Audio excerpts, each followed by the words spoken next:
Lembaga penyelundupan hukum dapat juga dilihat dalam hubungan dengan masalah hak-hak yang diperoleh, bahwa penyelundupan hukum justru bertentangan dengan kaidah-kaidah asing yang dikesampingkan dan hukum nasional yang dipergunakan. Tetapi pada hak-hak yang diperoleh, adapun tujuan pada penyelundupan hukum adalah untuk dapat menghindari suatu akibat hukum yang tidak dikehendaki atau untuk mewujudkan suatu akibat hukum yang dapat dikehendaki. Materi yang kedua yaitu hukum yang berlaku dalam kontrak dagang internasional. Pilihan hukum merupakan kebebasan yang diberikan kepada para pihak untuk menentukan hukum yang berlaku bagi kontrak yang dibuatnya. Adapun prinsip pilihan hukum yaitu yang pertama, lex mercatora, yaitu seperangkat prinsip-prinsip umum dan ketentuan hukum kebiasaan yang secara langsung dipergunakan dalam dunia perdagangan di internasional tanpa harus terkait pada ketentuan hukum nasional atau suatu negara. Yang kedua yaitu prinsip dari lex local contracts, yaitu teori klasik di mana hukum yang berlaku bagi suatu kontrak internasional adalah hukum di tempat perjanjian atau kontrak itu dibuat. Yang ketiga yaitu prinsip dari mailbox theory, yaitu jika kedua belah pihak dalam suatu kontrak internasional tidak saling bertemu, maka misalnya melalui surat menyurat, maka yang penting adalah saat salah satu pihak mengirimkan surat yang berisi penerimaan atau penawaran yang diajukan oleh pihak lain. Yang keempat yaitu ada lex solution. Hukum yang berlaku bagi suatu kontrak adalah hukum di mana kontrak tersebut dilaksanakan, yaitu perbuatan melawan hukum dalam HPI. Perbuatan melawan hukum ini ada teori-teori tentang hukum yang dipergunakan ada 3. Pertama yaitu teori tempat terjadinya kerugian, dan yang kedua teori tempat di mana dilakukan perbuatan, dan yang ketiga teori kombinasi dengan kebebasan memilih. Penerapan perbuatan melawan hukum di Indonesia menggunakan asas lex loci, yaitu hukum tempat di mana perbuatan telah dilakukan sebagai prinsip umum. Materi yang keempat yaitu asas-asas HPI tentang hukum benda dan keluarga.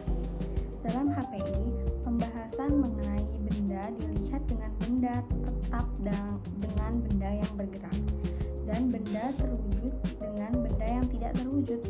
Dalam berbagai sistem, hukum dikenal sebagai lembaga jaminan yang berbeda-beda. Lembaga jaminan tersebut seperti hak tanggungan, hipotek, fidusi, pen, gadai, dan sebagainya. Materi yang selanjutnya yaitu jurisdiksi, pengadilan, dan arbitrase. Kewenangan yurisdiksional forum dalam konteks HPI diartikan sebagai masalahkah sebuah forum akan mengadili dan memutuskan suatu perkara yang diajukan kepadanya. Ada yurisdiksi ekstrateritorial, adalah kewenangan pengadilan suatu negara untuk melangsungkan yurisdiksi antara seseorang tergugat yang berkediaman tepat atau domisili di suatu negara atau di luar negara forum. Kompetensi absolut merupakan wewenang yang dimiliki oleh lembaga pengadilan dan lembaga arbitrase. Pemakaian hukum asing tidak hanya hukum asing yang tertulis undang-undangan saja, melainkan juga hukum tidak tertulis, yaitu hukum kebiasaan, jurisprudensi, dan doktrin pendapat para ahli hukum dari negara yang bersangkutan. Pemakaian hukum asing dalam HPI dapat dikelompokkan sebagai hukum asing dianggap sebagai hukum pelaksanaan putusan pengadilan asing di Indonesia. Bila seorang hakim nasional mengadili perkara suatu kasus pidana atau perdata internasional, maka ia menyelenggarakan peradilan internasional dan putusannya merupakan internasional yang konkret. walaupun ia bukan hakim internasional dan lembaga tetap pengadilan nasional. Selanjutnya ada pengakuan putusan kepailitan pengadilan asing. Dalam hukum kepailitan di Indonesia, jika status pailit diberikan kepada debitur Indonesia, maka dimanapun harta berada, maka akan berlaku dalam status sita umum. Sebaliknya, apalagi debitur asing dinyatakan pailit di luar negeri, maka asas teritorialnya hanya akan membatasi sampai luar wilayah hukum di Indonesia. Artinya, debitur yang dinyatakan pailit di pengadilan asing tidak dinyatakan pailit di Indonesia.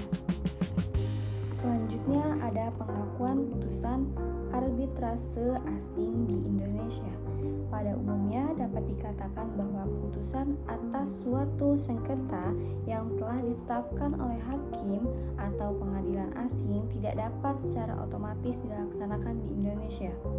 Ketentuan-ketentuan pelaksanaan tersebut, putusan arbitrase asing di Indonesia terdapat dalam Undang-Undang Nomor 30 Tahun 1999 tentang arbitrase dan alternatif penyelesaian sengketa.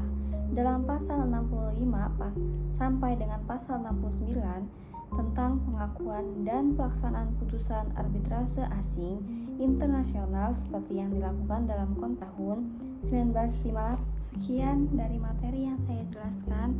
Wassalamualaikum warahmatullahi wabarakatuh.